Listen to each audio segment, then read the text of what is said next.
vous allez voir ce qui se passe alors, autour de vous, mais pas que. Vous parlez déjà 4 langues, oui. C'est extraordinaire.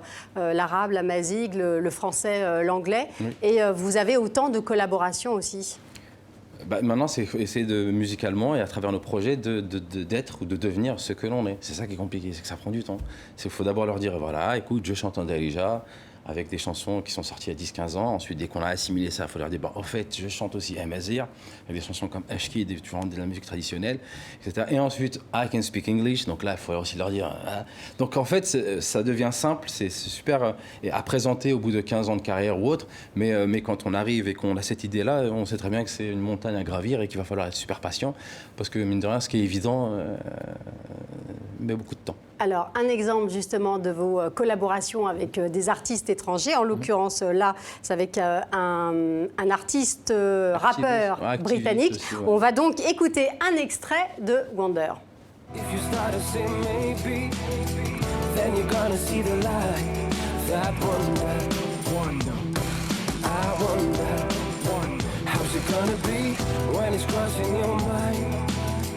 Guess you're gonna find out your way as I wonder. If you wonder, you keep telling me it's going nowhere.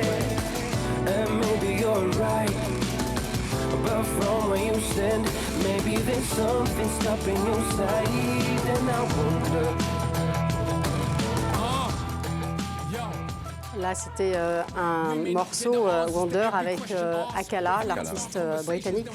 Pourquoi vous avez voulu enrichir votre précédent album, Music Has No Boundaries, avec une nouvelle version? Pourquoi ne pas être reparti sur un nouvel album directement? Ça aurait pris trop de temps, vu que mine de rien, j'ai quand même un processus de création qui est quand même assez long. Entre mon deuxième et mon troisième album, il m'a fallu 6 ans. Et donc j'ai fait cet album et je me suis dit tiens, j'ai 2-3 autres titres qui sont intéressants avec des collaborations donc au Nigeria, au Ghana, en Angola, et je me suis dit au lieu de repartir sur un album, je vais faire une extended version, une réédition d'album, et je vais mettre ça dedans avec de nouveaux clips et une autre chanson qui s'appelle Draw My Life qui est aussi en anglais, en amazigh, etc., en français aussi. Donc je me suis dit c'est suffisant pour faire, j'en avais 5 ou 6, je préfère réenrichir ça et repartir sur une nouvelle thématique pour mon prochain album. Mais donc voilà, j'en avais ressenti le besoin et surtout j'ai eu aussi l'opportunité de pouvoir faire un concert pour annoncer le lancement de cet album. Parce que c'est la première fois que je l'expose et j'en fais la promotion en France et ici à Paris et en Europe de manière générale. Et alors justement, comment s'est passé ce concert, ce premier concert? C'est inédit, ouais, Ahmed Sultan qui se produit à Paris au Café de la Danse. Comment ça s'est passé avec le public parisien? Agréablement surpris, franchement, parce que déjà je réalise qu'il y a quand même une fidélité des gens qui m'écoutent. Et malgré voilà, on a fait une promo assez efficace mais discrète. D'ailleurs, je ne suis pas venu pour vous voir pour faire la promotion du concert, mais ça a très bien fonctionné. Et je les remercie vraiment du fond du cœur d'être resté émotionnellement fidèle à ce que j'avais démarré plusieurs années auparavant. Et donc ça me donne aussi beaucoup de force, de courage pour continuer là, je prépare une tournée européenne sur juste 4 ou 5 villes pour l'instant au mois de mars avant de repartir sur... Ah, vous êtes prudent, vous aimez bien avancer. Ouais, on ne sait jamais, parce qu'à force de croire qu'on est... Sûrement. Ouais, on peut être déçu. Il y a un terme que vous aimez bien, qui revient assez souvent dans votre bouche, c'est le terme d'afrobian. C'est quoi afrobian? C'est un mouvement, c'est un état d'esprit, c'est un courant musical. C'est vous, peut-être? Ouais, j'aurais bien aimé dire, ouais, voilà, c'est un mouvement musical qui est défini de la telle sorte. Mais comme tout ce qui est musical ou artistique, etc., c'est quand même assez subjectif.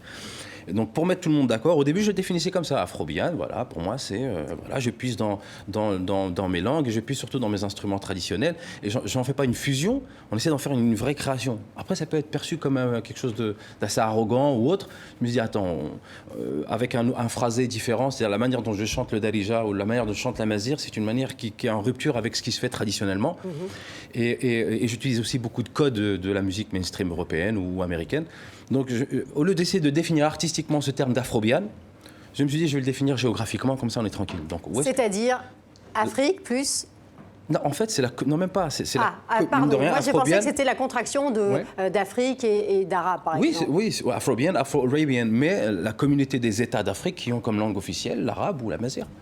Voilà, c'est-à-dire, pour moi, je le définis comme ça. C'est-à-dire, je suis issu d'un pays afro-bian.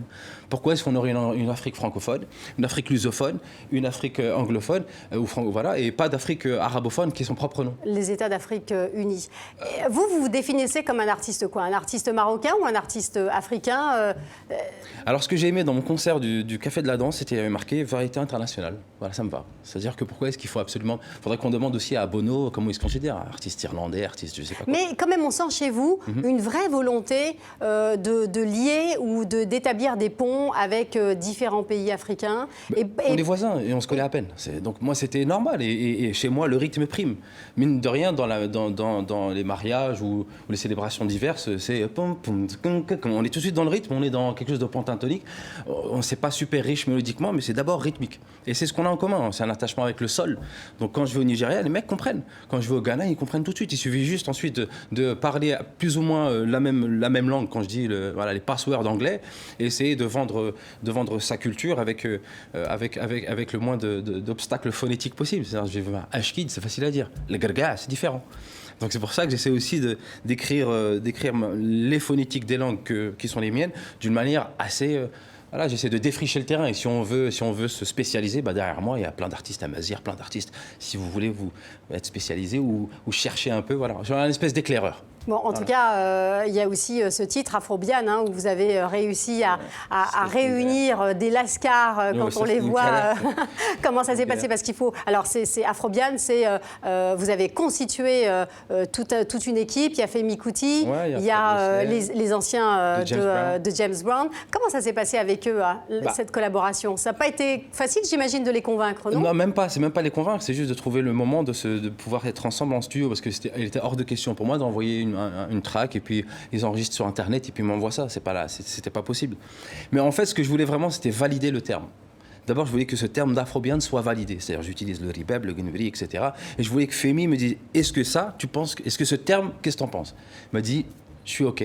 Et en fait, ça s'est passé comment avec toute la bande de James Brown, donc les Femi, les Fred Wesley, Pee Wee Ellis, Maceo Parker, on n'a pas pu se choper. C'est que d'abord, j'ai fait une chanson avec George Clinton. Après qu'il ait écouté Ashkid.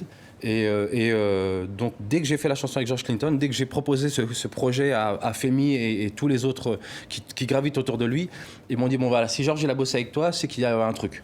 Et quand j'ai envoyé les maquettes de Afrobian, ils m'ont dit, écoute, vas-y, nous, ça nous tente et on se capte. Bon, voilà, des fois, ils ont des demandes un peu bizarres. On se voit en Nouvelle-Zélande le 9. Ah non, j'attends que tu sois à Paris.